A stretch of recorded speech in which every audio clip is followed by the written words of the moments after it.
Today we are solving equations that have rational exponents in them. So we're solving equations that have fraction exponents. It does say check for extraneous solutions.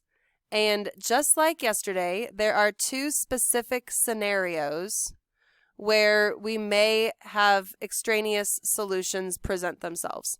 The first one is the same as yesterday. If you end up with two solutions, you need to check both of those solutions because there's a very good chance that one of them, or possibly both of them, are extraneous solutions. The other instance is when you end up in the process of solving with x raised to the something over an even number equals a negative. Basically, you just need to remember that something like x to the 1/4 is the same as the fourth root. So that number on the bottom is the same as the index of a radical. So really, this is the same as yesterday.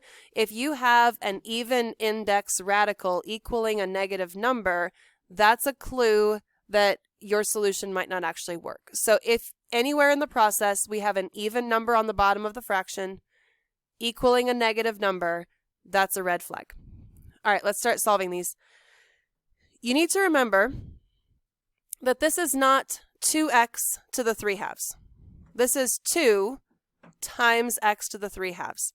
To solve this, we have to get the thing that's raised to the exponent by ourselves. So how do we get rid of the times 2 in front? Divide by 2. So we have x to the 3/2 equals 125. And I just check at this point. I see that there's an even number on the bottom right here, but it equals a positive number, so we're still fine. To get rid of a fraction exponent, we are going to raise both sides to the reciprocal of that exponent.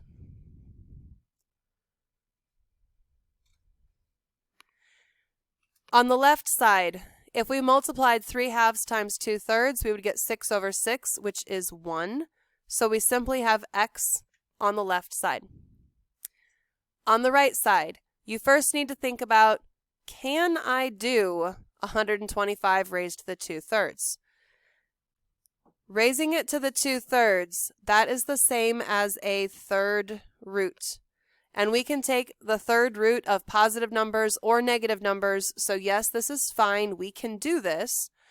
So we need to plug into our calculator 125 raised to the 2/3. Now, normally, if you're using one of my graphing calculators, if you do 125 exponent button, it puts you up in the exponent and you can easily type in 2 divided by 3 and hit enter to get an answer of 25. But let me show you what your scientific calculators often look like. When you push 125 and you raise it to something, you get the little arrow key, but it doesn't actually move you into the exponent. So if you want to raise 125 to the 2/3, after you push the exponent button, you need to do parentheses 2 divided by 3, close your parentheses. You need to make sure that that entire fraction is inside parentheses after the caret button. I would definitely recommend that you use the division key, not the fraction button when you're doing this. Okay, so x equals 25. That one is done. Okay, take a look at number 2. What do we need to do first in number 2? Divide by 3.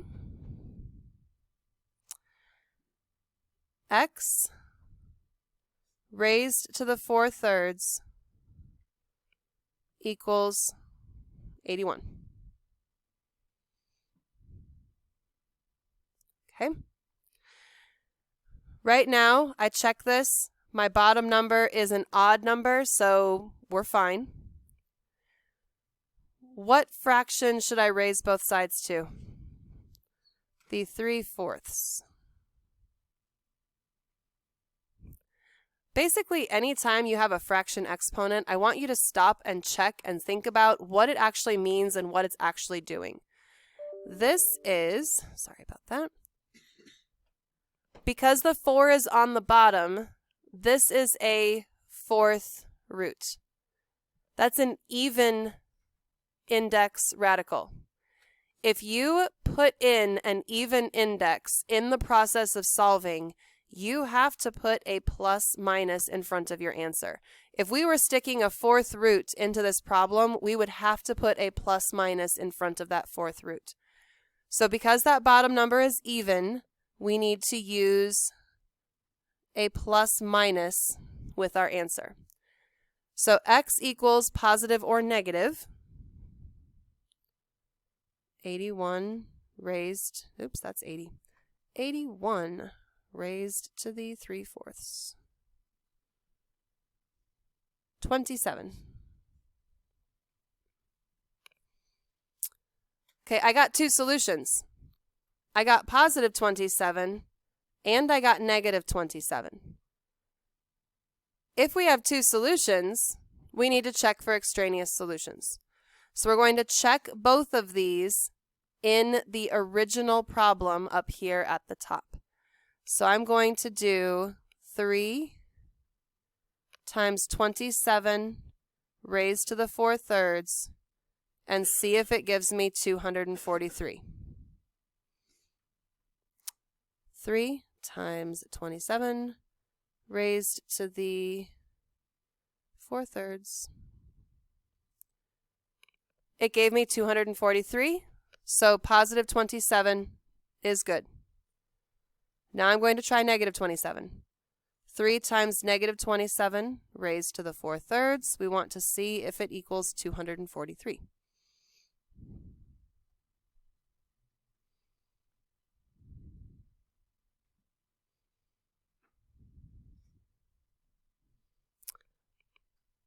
It also gave me 243, so negative 27 is also fine. So sometimes two solutions indicates an extraneous solution, but sometimes both of the solutions are fine. On your big ideas assignment, there'll be several answer choices, and you would have to click both positive 27 and negative 27 on this answer. Okay, number 3. We are going to change number 3 because, quite frankly, it's way too easy. And I want there to be a problem similar to one in your assignment so that you know what to expect. So for number 3, we are going to do x to the 1/6 plus 2 equals 0. First, we need to subtract 2.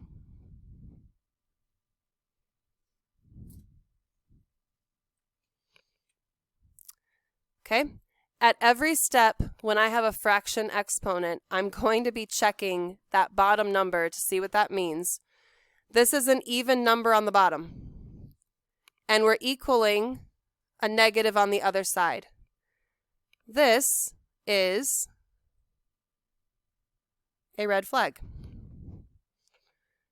Our solution may end up being an extraneous solution. So just keep that in mind. We are going to continue and solve it, but once we get to the bottom, we will need to check our answer to make sure that it either works or does not work.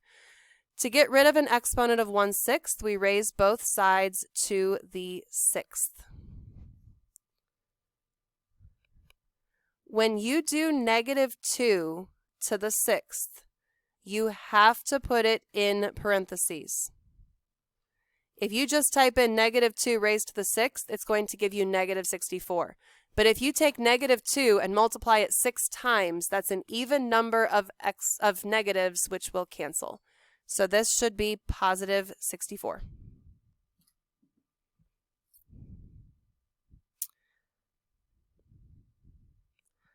Let's check this answer. If we do 64 raised to the 1/6 and then add 2, we should get 0 as an answer. So 64 raised to the 1/6 and then add 2. My calculator tells me that this stuff on the left is 4 4 is not equal to 0, so this doesn't work. This is an extraneous solution, and the actual answer is no solutions. All right, in number 5, we're skipping number 4. Take a look at number 5. If you have a set of parentheses raised to an exponent, so actually if you look at number 4, if you have a set of parentheses raised to an exponent, the first thing that you would need to do would be to divide both sides by 2. This one's just more complicated than it needs to be, which is why we're not doing it. In number 5, if there was something multiplied in front, we would have to divide that. If there was something added after the parentheses, we would have to subtract that. Right now, the parentheses are by themselves. So to undo an exponent of 1/2, I am going to raise both sides to the second. On the left, that gets rid of the exponent and the parentheses. On the right, we have x squared. Do you notice that we have both x squared and x in the same equation? When you have x squared and x in the same equation, you need to get one side equal to 0, and you will need to factor and solve. Hint, you want to keep x squared positive. It will make your life easier. So I'm going to leave x squared where it is. I'm going to subtract x on both sides and subtract 6 on both sides so that I have positive x squared minus x minus 6.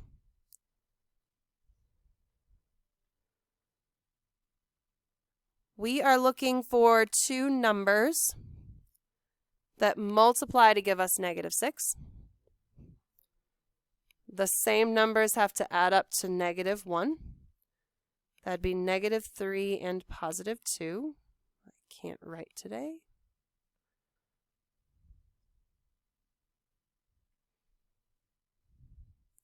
And that means my solutions are +3 and -2. We have two solutions. What does it mean when we have two solutions? We have to check them. And we are checking them all the way back up in the original problem.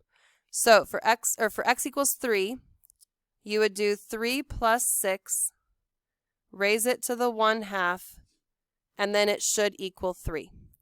So if you plug that left side into your calculator, 3 plus 6 is 9. 9 raised to the 1/2, the calculator should give you 3. 3 does equal 3, so that solution is good. When we plug -2 in, -2 plus 6 raised to the 1/2 needs to equal -2. Now, some of you are familiar now with rational exponents, and you see this 1/2 and you know it's the same as a square root. Can a square root equal a negative number? No. But if you don't remember that, that's fine. Plug this into your calculator. -2 plus 6 is 4. 4 to the 1/2, according to the calculator, is 2. 2 is not the same as -2, so that solution does not work.